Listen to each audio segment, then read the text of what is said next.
നമസ്തേ. ഗാന്ധാരദേശത്ത് നിന്ന് 101 രഥങ്ങൾ ഹസ്തിനപുരിയെ ലക്ഷ്യമാക്കി പാഞ്ഞു വരും.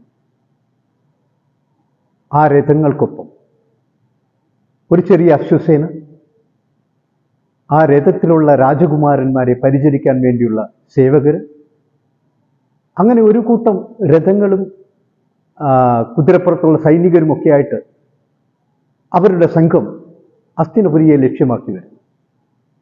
ഗാന്ധാർ നരേഷ് സുപാലും അദ്ദേഹത്തിൻ്റെ 100 പുത്രന്മാരുമാണ് വരുന്നത്. ഹസ്തിനപുരിയുള്ള തൻ്റെ മകൾ ഗാന്ധാരിയെ കാണാൻ വേണ്ടിയാണ് സുപാൽ വരുന്നത്. തങ്ങളുടെ സഹോദരിയെ കാണാനാണ് സുപാലിൻ്റെ പുത്രന്മാരായ ഗാന്ധാരിയുടെ സഹോദരന്മാരായ 100 പേര് വരുന്നത്. ആ 101 രഥങ്ങളും ആ സംഘം യമുനയുടെ തീരത്തെത്തുമ്പോൾ പെട്ടെന്ന് എവിടുന്ന് നാനാഭാഗത്തു നിന്നും പാഞ്ഞു വരുന്ന അസ്ത്രങ്ങളേറ്റ് അശ്വസേനയിലെ സൈനികർ പിടഞ്ഞു വീണു. രഥങ്ങളിൽ നിന്ന് തേരാളികളൊക്കെ അമ്പേറ്റ് രഥത്തിലേക്ക് മറിഞ്ഞു വീണു. പരിചാരകർ അമ്പേറ്റ് വീണു. ഒടുവിൽ ഗാന്ധാർ നരേഷ് സുപാലും അദ്ദേഹത്തിൻ്റെ 100 പുത്രന്മാരും മാത്രം അവശേഷിച്ചു. അകലെ നിന്ന് ഒരു സംഘം പടയാളികൾ കുതിരപ്പുറത്ത് പാഞ്ഞു വന്നു. അവർ ഗാന്ധാർ നരേഷ് സുപാലിനെയും പുത്രന്മാരെയും കാരാഗ്രഹത്തിൽ അടച്ചു. ആരാണ് തങ്ങളെ ആക്രമിച്ചത്? എന്തിനാണ് തങ്ങളെ കാരാഗ്രഹത്തിൽ അടച്ചിരിക്കുന്നത്? ഇതൊന്നും സുപാലിനോ പുത്രന്മാർക്കോ അറിയില്ല. തങ്ങളെ ആക്രമിച്ച് കാരാഗ്രഹത്തിൽ അടച്ച ആ സംഘത്തിൻ്റെ നേതാവിനോട്, തലവനോട് സുപാൽ കാര്യങ്ങൾ ചോദിച്ച് മനസ്സിലാക്കുന്നു. തങ്ങളെ ഹസ്തിനപുരിയിലേക്ക് ക്ഷണിച്ച ധൃതരാഷ്ട്രർ തന്നെയാണ് തങ്ങളെ കാരാഗ്രഹത്തിൽ അടച്ചത് എന്ന രഹസ്യം സുപാൽ മനസ്സിലാക്കുന്നു. കാരാഗ്രഹത്തിൽ അടയ്ക്കപ്പെട്ട സുപാലിൻ്റെ 100 പുത്രന്മാർക്ക് ഒരാൾക്ക് കഴിക്കാനുള്ള ഭക്ഷണമാണ് കൊടുക്കുക. ഭക്ഷണത്തിനായി ഇവർ പരസ്പരം കലഹിച്ച് ഇവർ തമ്മിൽ തല്ലി മരിക്കുമെന്നാണ് ധൃതരാഷ്ട്രർ കരുതിയത്.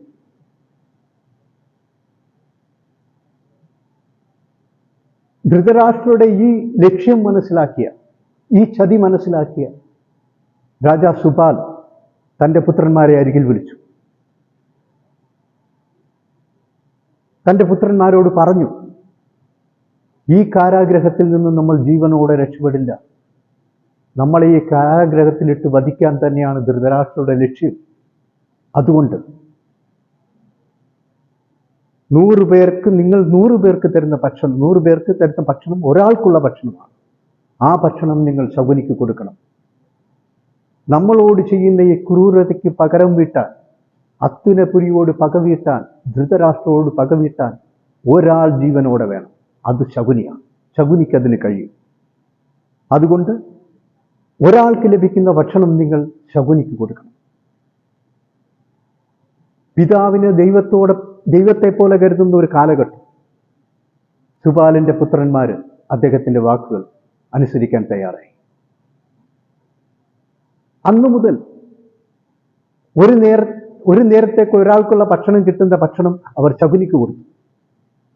ദിവസങ്ങൾ കഴിഞ്ഞ് സുപാലിൻ്റെ ഓരോ പുത്രന്മാരും പിടഞ്ഞു വീണ് മരിച്ചു.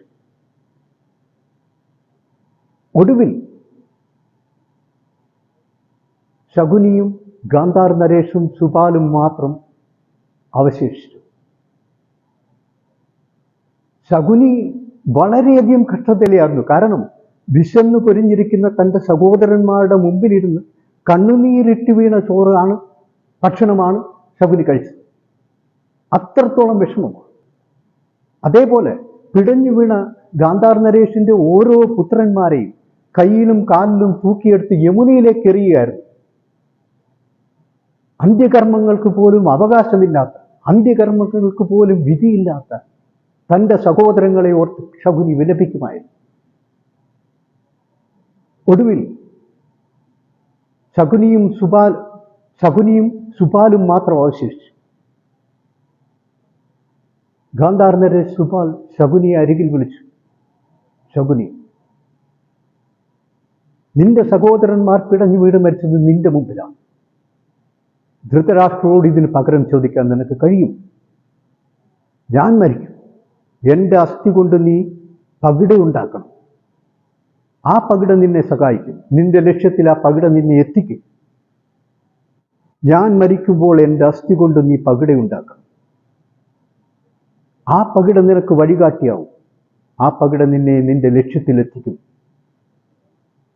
അതേപോലെ നിന്നെ ജീവനോടെ രക്ഷിക്കാൻ, നിന്നെ രക്ഷിക്കാൻ എനിക്ക് നിന്നോട് അല്പം ക്രൂരത ചെയ്യേണ്ടി വരും.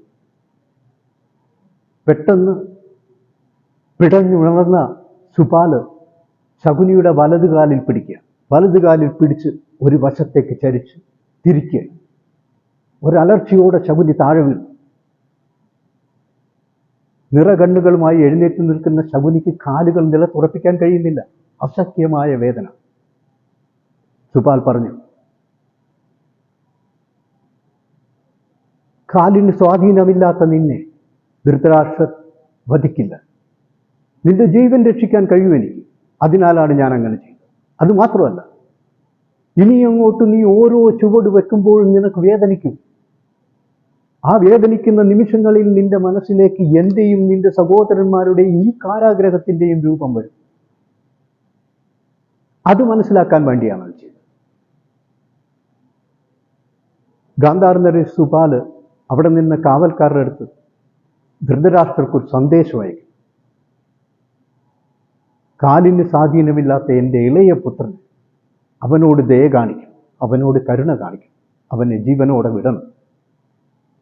അദ്ദേഹത്തിൻ്റെ അപേക്ഷ ഹസ്തിനപുരിയിലെത്തി.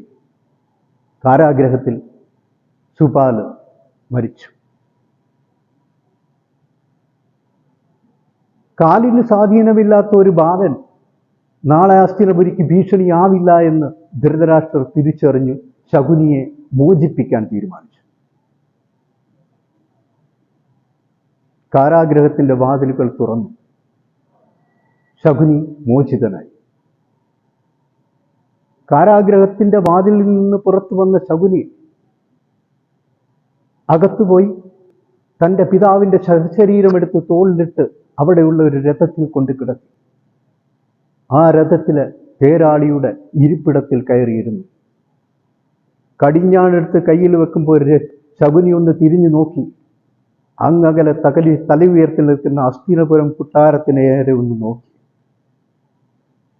പ്രിയപ്പെട്ടവരെ, ഇതൊരു വലിയ യാത്രയാണ്. കുരുക്ഷേത്ര യുദ്ധത്തിന്റെ കാരണങ്ങൾ എന്തൊക്കെയാണെന്ന് മനസ്സിലാക്കിയതിന് ശേഷം കുരുക്ഷേത്ര യുദ്ധഭൂമിയിലേക്ക്